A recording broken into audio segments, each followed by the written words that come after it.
la filosofía tiene sus grandes éxitos. Frases para pensar y descontrolar lo que queda del día. Frases para todos.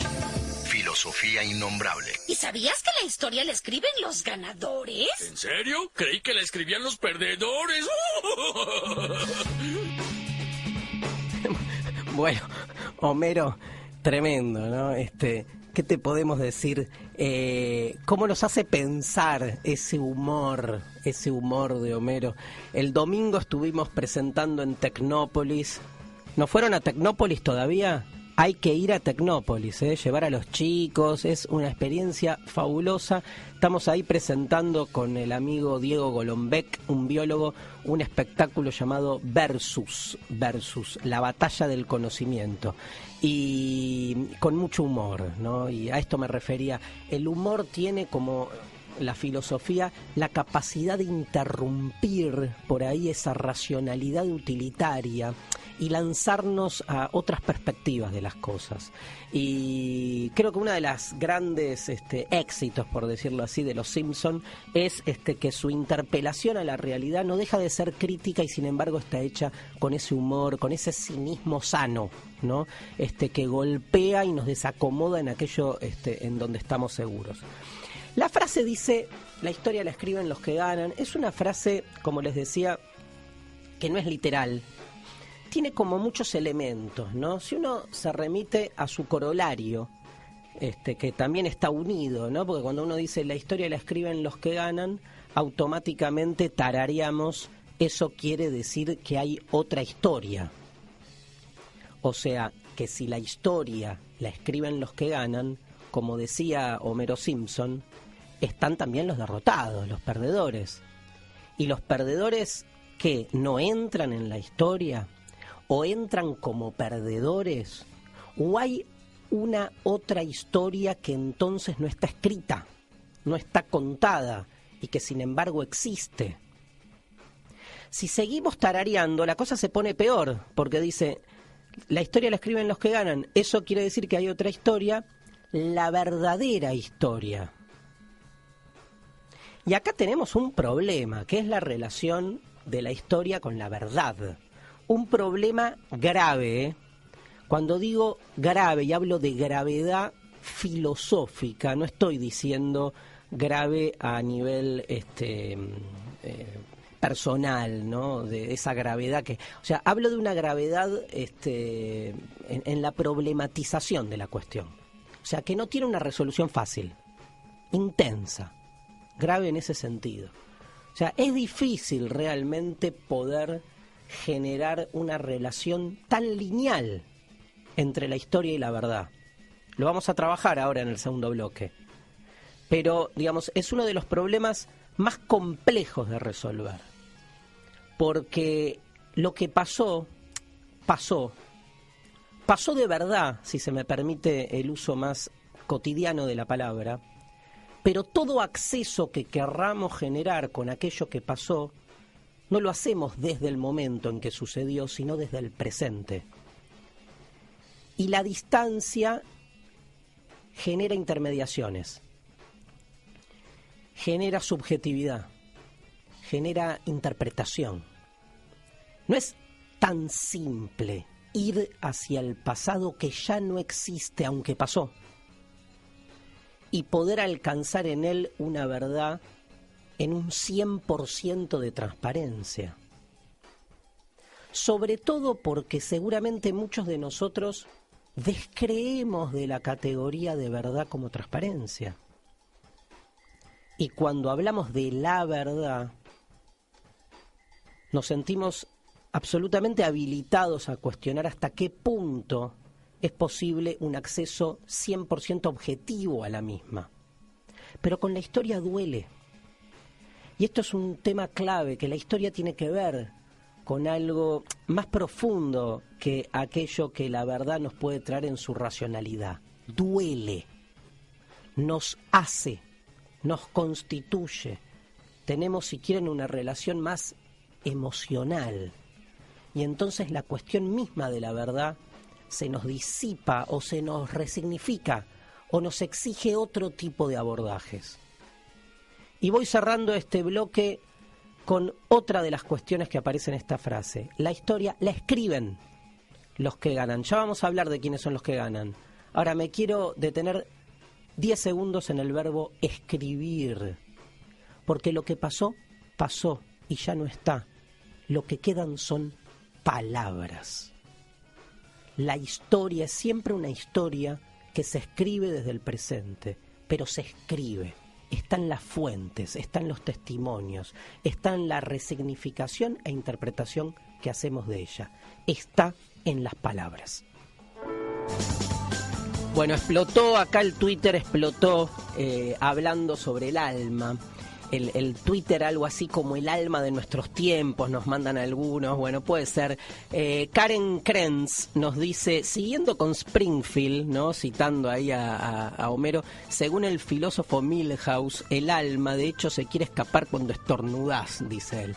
Hermoso, qué bien citando a estos pensadores de verdad, no toda esta porquería que hemos tenido que estudiar nosotros, los filósofos Kant, Hegel, Platón, nada, pobrecitos, ¿cómo le vamos a decir porquería si son clave para esto que hacemos? Pero muy bien, Karen, gracias, me acuerdo del pequeño Milhouse y sus definiciones. 43829327, ¿existe o no existe el alma? Es la pregunta para hoy, y en este bloque nos vamos a dedicar a trabajar, a seguir desarrollando la idea de Walter Benjamin sobre quién es el que escribe la historia, ¿no? Me voy a remitir para eso a el texto donde aparece esta idea. Para el que no lo sabe, Walter Benjamin es un autor muy interesante, muy particular, de muy difícil clasificación. Tiene, por un lado, una fuerte impronta materialista histórica. La influencia marxista es evidente, es fuerte, pero la cruza como con otro tipo de procedencias intelectuales, sobre todo con una línea que ahora está muy de moda en filosofía, en ciencia política se le estudia mucho, que es la teología política, en este caso diríamos en su vertiente de mesianismo, ¿sí?, político, ¿no? La idea mesiánica política, puede sonar medio raro el término mesianismo, sepan que en filosofía está como trabajándose mucho, totalmente descargado de lo que es su metafísica, ¿no? La idea de el mesianismo como la llegada de tiempos donde la ley ya no tenga sentido.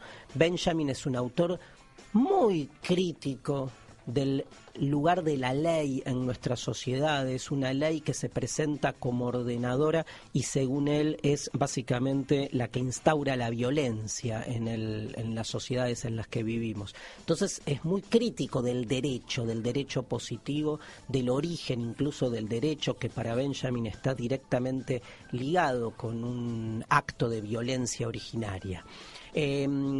Tuvo una vida bastante, digamos, compleja y ya sobre su muerte, tiene ribetes realmente casi absurdos, ¿no? Termina muriendo creyendo que la frontera entre Francia y España estaba cerrada, escapando del nazismo en el año 40, se suicida y en uno de sus últimos escritos son unas tesis que se conocen como las tesis sobre filosofía de la historia.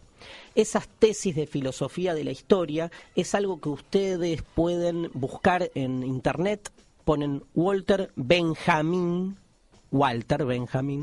tesis de filosofía de la historia y se las bajan, porque cada una de esas tesis no tiene más de 10, 12, 18 renglones, y son pocas, ¿sí? Son en total, con los corolarios, creo que 16, 17, y ahí está expresado de una manera bastante poética la posición de Benjamin sobre la historia. La tesis 7, que es tal vez la más famosa y la que da origen a esto que estamos diciendo nosotros, plantea, digamos, la relación entre la cultura y la barbarie. Una relación que nosotros conocemos muchísimo, que estudiamos en la secundaria, civilización y barbarie, la relación entre la cultura occidental y lo que vendría a ser algo así como nuestro folclore, ¿no? El lugar desde el que provenimos. Pero, digamos, la palabra barbarie, que es una palabra, digamos, creada en este caso por la Ilustración para denostar, para dejar en claro quiénes son los que quedan afuera del sistema civilizatorio, también tiene otra connotación, que la barbarie es básicamente destrucción y aniquilamiento. Así que hoy me voy a permitir leer parte de la tesis 7 para que vean además el lenguaje con el que se maneja Benjamin. Dice nuestro autor: todos los que hasta aquí obtuvieron la victoria, en la historia, ¿no?, participan de ese cortejo triunfal en el que los amos de hoy marchan sobre los cuerpos de los vencidos de hoy.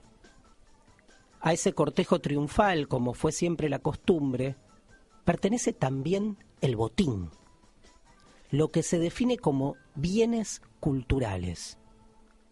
Quien profese el materialismo histórico, como él, no puede sino contemplarlos, a estos bienes culturales, ¿no?, a la cultura dominante, la cultura vigente, con una mirada llena de distancia, esa distancia crítica, ¿sí?, digo yo, perdón, no Benjamin, propia del que reflexiona. Sigue acá Benjamin: pues al pensar en su origen como un todo, paréntesis, ¿no?, el origen de estos bienes culturales que se nos muestran como dominantes, ¿cómo no estremecerse de espanto? Qué pregunta, ¿no? No han nacido, dice Benjamin, del mero esfuerzo de los grandes genios que los crearon, sino al mismo tiempo de la anónima faena impuesta a los contemporáneos de esos genios. Y acá viene la clave. No hay ningún documento de cultura que no sea a la vez documento de barbarie. Y la misma barbarie que los afecta igualmente el proceso de su transmisión de mano en mano. Por eso, el teórico del materialismo histórico se aparta de ellos tanto como le sea posible. Su tarea, cree, es cepillar la historia contrapelo. Tremendo Benjamin, tremenda reflexión acerca de los que escriben la historia, que evidentemente esta escritura viene de la mano de la imposición de un cierto tipo de derecho, de un cierto tipo de dominación. No se domina solo obviamente desde la fuerza física, sino que hay que construir, para que esto funcione, todo un sistema justificatorio, pero sobre todo un mito de origen. Esto es, que el dominante necesita también de algún modo reconstruir la historia pasada como si fuese una especie de causa que avala o que en su desarrollo justifica el lugar en el que el establishment se encuentra en el presente. Nadie puede ejercer un dominio si no domina incluso también la historia. Por eso, digamos, es evidente que la relación entre el poder y los relatos históricos es una relación, digamos, clave. Y que en la medida en que un relato sobre la historia se imponga, nos da entonces o nos habilita o nos permite empezar a hurgar y a encontrar por allí ocultos, por allí oprimidos, como espectros que buscan salir a la luz, todos aquellos discursos que no pueden ser parte de esos manuales de historia tradicionales porque son la palabra de los derrotados. La historia es una historia de lucha de intereses, de lucha de conflictos, una historia de lucha de clases, dice Marx en el Manifiesto Comunista. Los derrotados no solo se los quedan derrotados a nivel, digamos, concreto y material. Quedan derrotados sus sueños, quedan derrotadas sus ideas. Esto dice Benjamin en otra tesis, a los muertos de la historia se los sigue matando en la medida en que su interpretación de la historia no puede ser escuchada o no puede plasmarse en la realidad. Por eso escribir la historia contrapelo, como nos propone Benjamin al final de su frase, no es una cuestión epistemológica. No se trata de un problema solo sobre la verdad, sino de un problema sobre la justicia. Los muertos de la historia van a ser redimidos únicamente cuando sus voces puedan ser escuchadas, cuando la historia como un todo pueda dar lugar a la totalidad de voces que hacen a cada una de las épocas. No se trata, repito, de una cuestión informativa, se trata de una cuestión ética. Si algo hemos aprendido los argentinos en estos últimos tiempos, por suerte, es que la historia es básicamente una pelea sobre la ética.